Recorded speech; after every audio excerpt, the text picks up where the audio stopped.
All right, check it out. I got my pack of 40, but they sell different sizes, different packs. But I use so many batteries that I end up using these, getting these. And unfortunately, I got a lot of little collectibles that require batteries, even laser lights for cats, toys, and so forth, battery watches. Now, this unit is a CR2450. So if it's pretty much, it's a common battery that fits small devices, toys, watches, and so forth. So this is great to actually replace any existing batteries you have. These are about, if you buy a pack of 40, it's going to last you over 10 years of not leaking, all right, leak free. All right, so that's why I end up buying these. So we're going to set it up because we got to replace this. It's not working no more. So let's go and test them out, see how well they work on to my replacements. All right, let's replace the new ones. All right, so that's what we're going to do.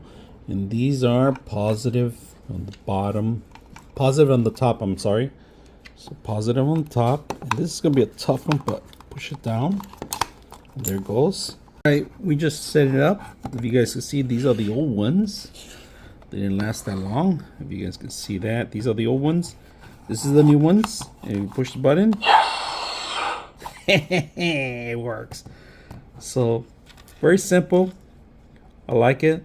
Replacing the old ones. Pack of 40, pack of 6, wherever you want. What do I feel like I want to do? God.